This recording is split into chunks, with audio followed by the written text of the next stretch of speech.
같아요. 한국 전쟁을 예언하는 분들이 참 많아요. 정말 불안합니다. 그래서 우리가 왜 이런 일을 당해야 하는지, 그래서 우리가 또 어떻게 대처해야 하는지 우리가 성경의 이스라엘의 역사를 통해서 우리가 좀 살펴보려고 합니다. 이스라엘의 역사는 전쟁의 역사입니다. 끊임없는 전쟁의 고통 속에서 이스라엘의 역사가 이루어졌어요. 성경에 나타난 전쟁은 모두 하나님께서 주관하시는 전쟁이었습니다. 모세가 이스라엘 백성을 데리고 애굽을 탈출하게 해서 애굽을 멸망시킨 것도 하나님께서 주관하신 것이고, 여호수아가 여리고성을 함락하게 한 것도 하나님께서 주관하셨어요. 가나안 땅을 이스라엘 백성에게 주시기 위해서 가나안 백성을 모두 진멸하게 하신 것도 하나님께서 하셨고, 남유다와 북이스라엘이 전쟁을 하게 되는 것도 하나님께서 주관하시는 전쟁이었다는 사실입니다. 하나님께서는요, 전쟁을 일으키시는 분이에요. 자, 하나님께서 그럼 왜 전쟁을 일으키실까요? 첫째는요, 죄를 징벌하기 위해서 그래요. 하나님의 선택받은 민족인 이스라엘은 하나님의 말씀에 순종하지 않았어요. 그래서 하나님께서는 이방 민족을 사용하셔서 전쟁을 겪게 하셨습니다. 하나님께서 이방 민족을 사용하셔서 이스라엘 민족이 전쟁을 겪게 하셔서 하나님께로 돌아오기를 바라셨습니다. 자, 원래 사단의 세력인 이방 민족은 언제나 남의 나라를 빼앗으려고 합니다. 자기의 영토를 확장하려고 해요. 그러나 하나님께서 이스라엘 민족을 보호하셔서 이방 민족이 전쟁을 하지 못한 것뿐이에요. 하나님께서 이스라엘 민족과 함께 하실 때 이방 민족은 전쟁을 하지 못했어요. 그러나 때로는 하나님께서 이방 민족이 전쟁을 하도록 내버려 두십니다. 그런 상황 가운데서 하나님은 이스라엘 민족을 보호하셔서 이방 민족이 전쟁에서 승리하지 못하도록 하세요. 이스라엘 민족이 죄악 가운데서 회개하고 하나님께로 돌아올 때는 하나님께서 전쟁 중에서도 보호하셨습니다. 그래서 그들이 승리할 수 있었어요. 그러나 계속 죄를 짓고 하나님을 올바로 섬기지 않을 때는 전쟁의 위험 속에서 살아가면서 패배를 하고 고통 속에서 살아가야 했습니다. 이스라엘이 전쟁을 겪게 된 이유를 살펴보겠습니다. 첫째는 이스라엘이 전쟁을 겪게 된 이유는 우상 숭배 때문에 그래요. 하나님께서는 이스라엘 민족에게 십계명을 주시면서 하나님 외에는 다른 신을 섬기지 말라고 말씀하셨어요. 그럼에도 불구하고 이스라엘은 하나님을 외면하고 우상을 숭배했습니다. 세계 어느 나라든지요, 시골 구석구석까지 미신이나 우상이 없는 곳은 없어요. 하나님이 없는 이 세상은요, 우상들이 지배합니다. 한때 경제대국이라는 일본도 800만 귀신이 있는 나라였어요. 하나님께서는 하나님이 만드신 인간들이 하나님을 찬양하며 하나님만 섬기기를 원하세요. 그런데 인간은 자꾸만 하나님을 떠나려고 합니다. 그리고 다른 신을 섬기기를 원해요. 자기의 이성과 자기의 지식을 하나님 대신 섬기려고 합니다. 하나님께서 우상을 섬기지 말라고 말씀하셨는데 우상을 섬기지 말라고 하신 이유는 우상이 사단의 도구가 되었기 때문에 그래요. 나무나 돌 같은 것들도 우상이 되면 능력을 행하는 경우가 있습니다. 사단이 거기 들어가 있어요. 우상에게 절을 하면 사단에게 절을 하고 사단을 찬양하는 결과가 됩니다. 사단은요, 인간들로부터 찬양을 받기 위해서 인간들이 만들어 놓은 우상이나 그 인간들이 만든 종교에 들어가서 인간을 다스리는 신이 되어버립니다. 예레미야 15장 2절에서 3절 말씀에 그들이 만일 내게 말하기를 우리가 어디로 나아가리요 하거든 너는 그들에게 이르기를 여호와의 말씀에 사망하는 자는 사망으로 나아가고 기근을 당할 자는 기근으로 나아가고 포로될 자는 포로됨으로 나아갈지니라 하셨다 하라. 나 여호와가 말하노라. 내가 그들을 네 가지로 벌하리니 곧 죽이는 칼과 찢는 개와 삼켜 멸하는 공중의 새와 땅의 짐승으로 할 것이며. 한국의 역사도 이스라엘의 역사처럼 계속 전쟁 속에서 이루어져 왔습니다.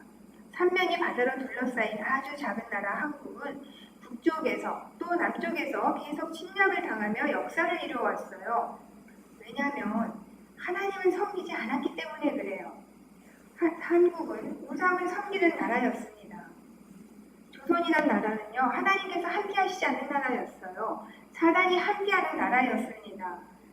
또 불상을 섬기고 샤머니즘을 섬겼기 때문에 조선 고려 한국 옛날의 한국은 가난하고 병들고 찌들고 전쟁에 져야만 하는 그러한 불쌍한 나라였어요. 우리 북한 땅이 지금 공산주의가 되었는데 북한 땅이 공산주의가 된 것은요 하나님께서 하신 일이에요. 북한 땅이 죄악에 들어갔기 때문에 하나님께서 사단이 지배하도록 놔두신 것입니다.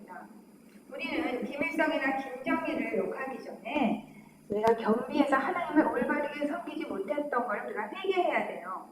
이방 나라들도 하나님께서 다스리시는 줄을 우리가 알아야 됩니다.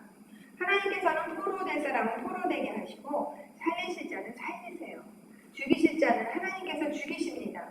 6.25 전쟁 전에 이북에서 예수님을 올바르게 잘 믿던 사람은 전쟁 이후로 남한으로 대부분 넘어왔어요. 북한 땅에서 순교해야 할 사람은 남겨두셨어요. 북한에서 신앙의 정결을 지키면서 하나님을 위해서 죽게 했습니다. 북한에 남아있는 사람들에게 인간 나라를 하나님께서 다스리시는 것을 알게 하셔서 남아있는 백성들이 하나님께로 돌아오도록 깨우치기 위함이었어요. 전쟁 이후에 우리 남한의 성도들은 날마다 철야하고 새벽기도 했기 때문에 우리가 그 전쟁의 고통색에서 쉽게 벗어날 수가 있었습니다. 가난에서 벗어날 수가 있었어요. 하나님께서는 우리의 기도를 들어주시고 우리를 보호해 주셨기 때문에 남북이 분단된 아주 작은 나라이지만 세계에서 인정받는 나라가 됐어요. 하나님께서는 우리가 하나님을 올바로 섬기지 않으면 우리와 함께 하시지 않으세요. 하나님께서 우리와 함께 하시지 않으면 사단이 길을 펴고 우리를 무너뜨리려고 합니다. 한국에는 지금 이단이 성행하고 있어요. 우상들이 고개를 들고 어깨에 힘을 주고 있습니다. 불교가 기독교를 탄압을 해요. 종로나 그 지하철역에는 관상을 보는 점쟁이들이 판을 치고 있어요. 사주 카페라는 것도 굉장히 많이 생겨나서 우리의 젊은 청소년들을 유혹하고 있어요. 제가 학교를 다니던 시절에는요, 저를 비롯한 많은 청소년들이 학교에서 수업을 마치고 집으로 돌아가는 길에 교회에 들러서 기도를 하곤 했습니다. 그때는요, 철야를 하는 학생들도 많았어요. 그러나 지금 어떻습니까? 지금은 우리의 자녀들이 주일날 겨우 교회에 가서 예배를 드립니다. 형식적으로 예배를 드려요, 그냥. 그리고 요즘 청소년들은요, 기도하는 청소년들이 별로 없어요.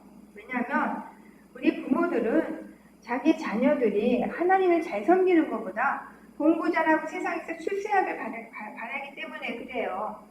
나를 사랑하는 거, 나를 위해서 사는 거, 이게 바로 우상 숭배인 거예요. 우리가 세상을 위해서 살고 우리가 세상에서 출세하기 원하는 거, 이게 바로 우상 숭배입니다. 하나님을 위해서 살지 않는 것이 바로 우상 숭배예요. 요즘 사람들은 온통 돈에만 관심이 있죠. 많은 돈을 벌어서 세상을 즐기면서 사는 것이 사람들의 목표예요. 육신이 편안하게 사는 것이 성공이라고 생각합니다. 이게 바로 우상 숭배인 거죠.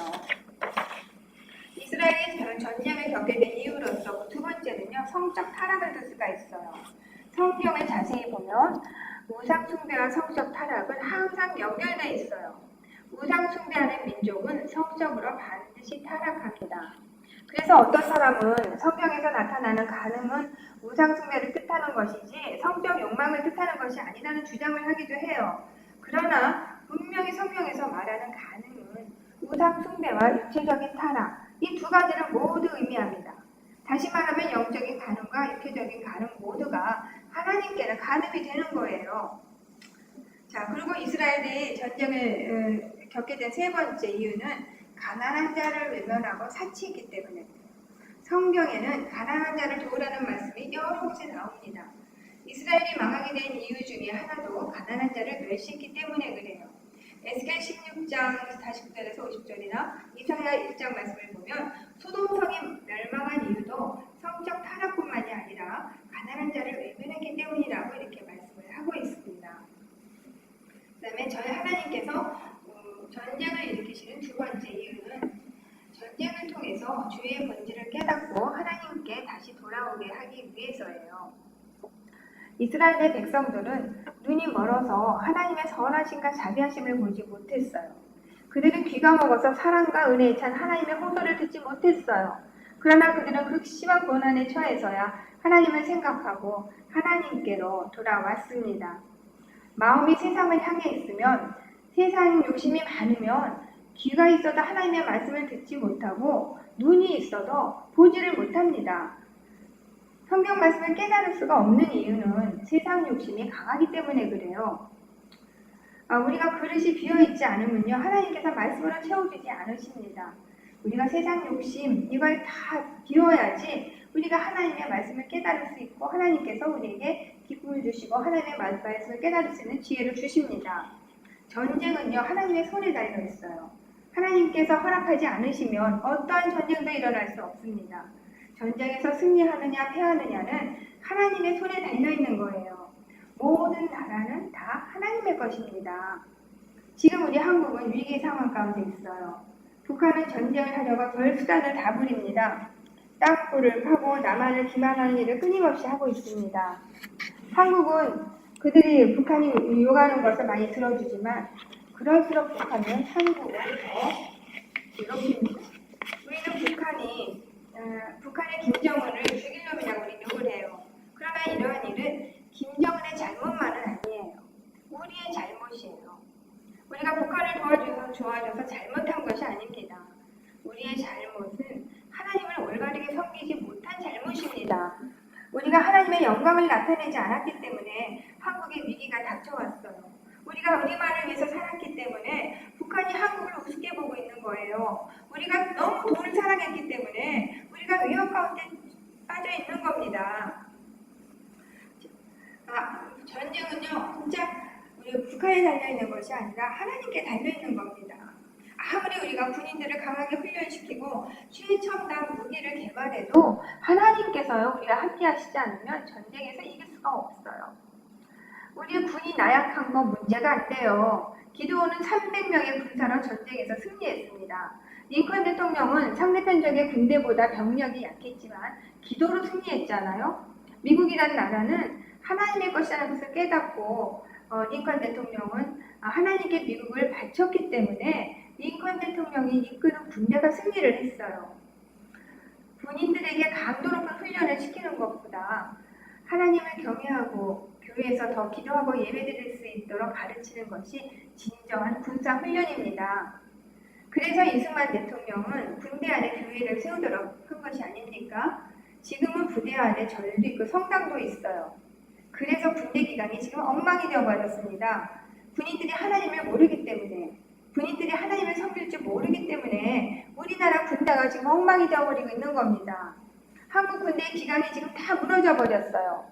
군기 잡는다고 훈련을 분자해서 부하 병사를 괴롭히고 죽이고 성추행하고, 이런 군인들이 어떻게 전쟁에 나가서 싸우겠습니까? 절대 싸울 수 없어요. 군대의 기강을 바로 잡는 방법은 하나님을 예배하는 것입니다. 하나님의 말씀을 붙잡고 하나님을 의지하는 교육을 해야 됩니다.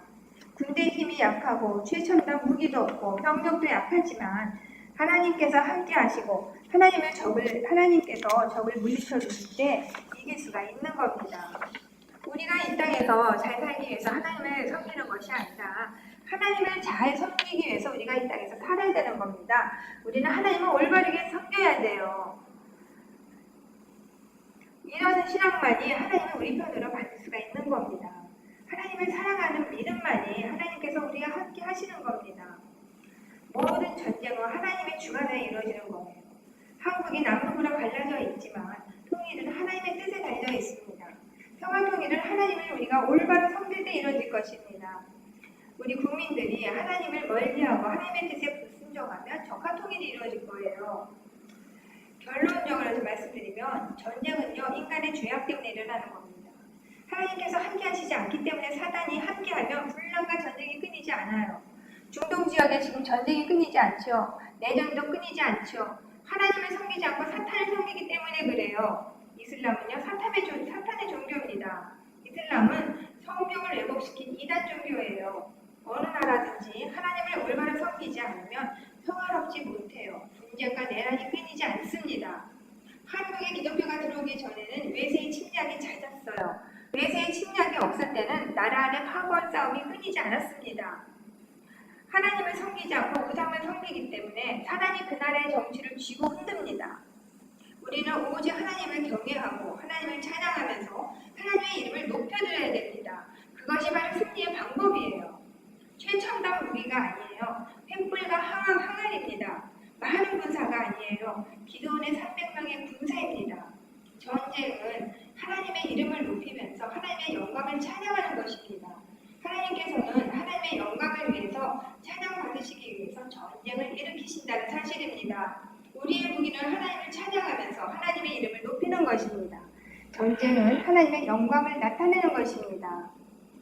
지금 우리는 마지막 시대에 살고 있어요. 그래서 모두들 깨어 기도해야지 된다고 그렇게 말들을 합니다. 그런데 기도는 해야 되는데 기도를 어떻게 하는지를 모르니까 그냥 내 욕심을 내서 기도합니다. 하나님 우리를 위기 가운데서 구해주시고 경제 공황이 오니까 경제를 좀 풀어주시고 에볼라 같은 그런 질병에 걸리지 않도록 그렇게 해달라고 대부분 이렇게 기도를 해요. 그러나 진정한 기도는요, 하나님을 찬양하는 것입니다. 위대하신 하나님을 높이는 것입니다. 우리가 회개를 하고 하나님을 높이면서 영원하신 하나님을 찬양하는 것, 이게 바로 진정한 기도입니다. 우리에게 환난이 닥쳐올 때 할 수 있는 것은 살아계신 하나님을 찬양하는 것입니다. 그리고 하나님의 말씀에 순종하는 것입니다. 다윗이 압살롬에게 쫓기고 사울에게 쫓겨서 동굴로 도망갔을 때 할 수 있었던 것은 바로 하나님을 찬양하는 것이었어요. 여호사밧이 전쟁터에 나가서 적군 앞에서 할 수 있었던 것은 선하시고 인자하신 하나님께 감사하며 찬양하는 것이었습니다. 우리 인간은요, 아무것도 할 수가 없어요.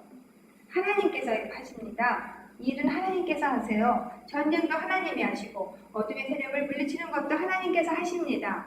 우리가 할 일은 오직 전능하신 하나님을 찬양하는 것뿐입니다. 하나님을 높이면서 하나님께서 행하시는 일들을 찬양하는 저와 여러분이 되시기를 축원합니다.